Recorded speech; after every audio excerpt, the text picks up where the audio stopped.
Selamat datang. Gimana kabarnya teman-teman sekalian? Ya, semoga teman-teman selalu diberikan kesehatan oleh Tuhan agar nyaman dalam menerima materi yang akan saya sampaikan.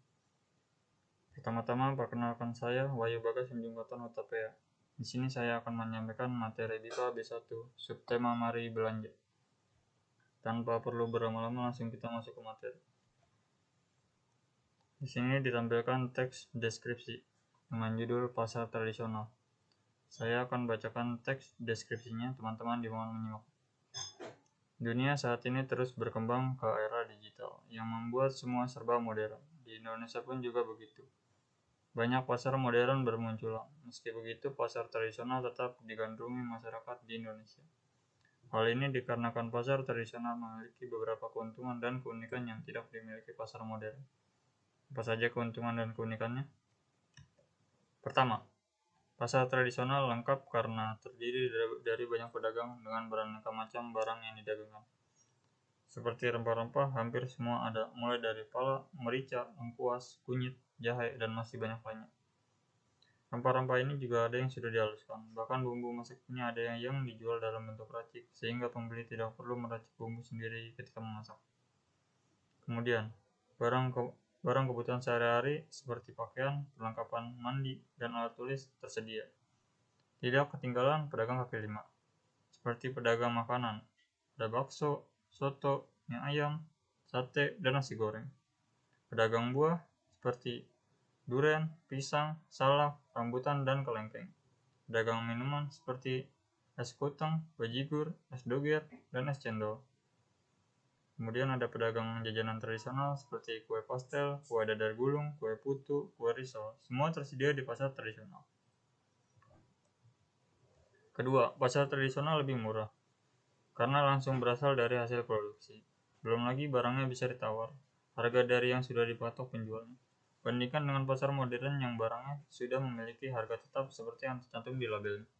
Ketiga, pasar tradisional lebih segar karena bisa dengan mudah menjumpai dan membeli bahan makanan yang masih segar di pasar tradisional.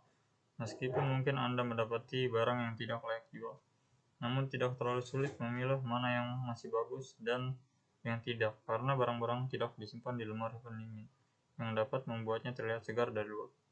Keempat, hemat waktu.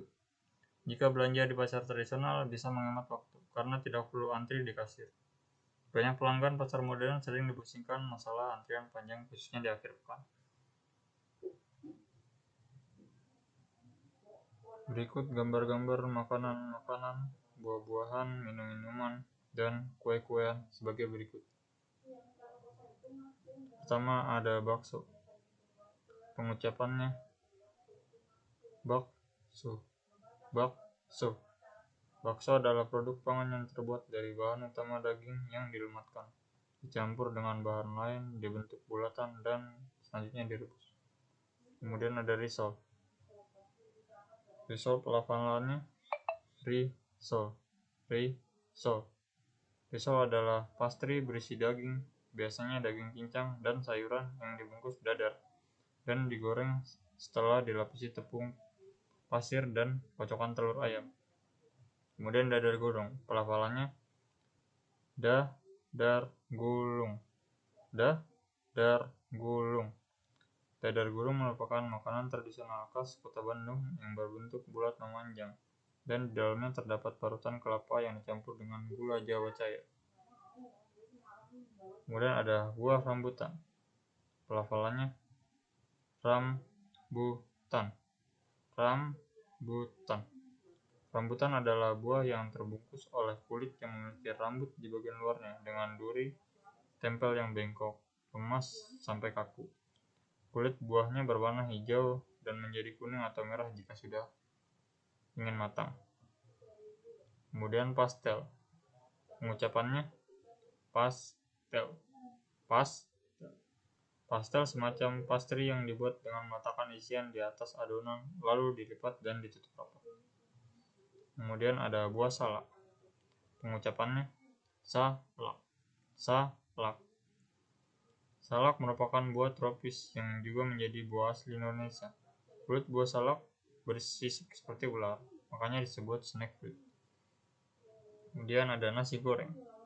Pengucapannya nasi goreng. Nasi goreng. Nasi goreng adalah sebuah makanan berupa nasi yang digoreng dan diaduk dalam minyak goreng atau margarin. Biasanya ditambah kecap manis, bawang merah, bawang putih, asam jawa, lada, dan bumbu-bumbu lainnya seperti telur, ayam, dan kerupuk. Kemudian ada es cendol. Pengucapannya es cendol.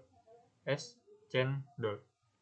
Es cendol merupakan minuman yang dibuat dari tepung beras dan sebagainya yang dibentuk dengan penyaring kemudian dicampur dengan air, gula, dan santan. Cendol merupakan minuman penutup es manis yang mengandung tetesan tepung beras hijau, santan, dan sirup gula aren. Kemudian es koteng. Pengucapannya es sekoteng. Es sekoteng. Es koteng adalah nama lain dari es oyen yang terkenal di Bandung.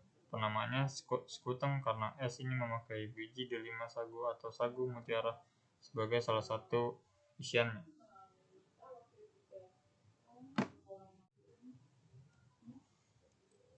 Dari teks deskripsi tersebut dapat ditemui kata-kata konjungsi sebagai berikut. Pertama ada kata konjungsi meski begitu. Di sini dalam teks deskripsi termasuk konjungsi antar kalimat, merupakan kata yang menghubungkan kalimat yang satu dengan kalimat yang lain. Kemudian ada konjungsi dan, termasuk konjungsi koordinatif, yakni konjungsi yang menghubungkan dua unsur kalimat atau lebih yang kedudukannya sederajat atau setara. Kemudian ada dengan, konjungsi dengan, termasuk konjungsi subordinatif, merupakan kata penghubung untuk menggabungkan dua klausa atau lebih yang memiliki hubungan bertingkat. Kemudian ada konjungsi namun, termasuk konjungsi antara kalimat, merupakan kata yang menghubungkan kalimat yang satu dengan kalimat yang lain. Kemudian ada konjungsi meskipun mungkin, termasuk konjungsi subordinatif, merupakan konjungsi yang menghubungkan dua klausa atau lebih yang tidak sama derajatnya. Kemudian konjungsi karena. Konjungsi karena termasuk konjungsi subordinatif, merupakan konjungsi yang menghubungkan dua klausa atau lebih yang tidak sama derajatnya. Sekian materi yang dapat saya berikan. Terima kasih atas perhatian teman-teman. Semoga materi yang saya berikan bermanfaat untuk teman-teman. Kurang lebihnya mohon maaf. Saya Wawi Bagas undur diri.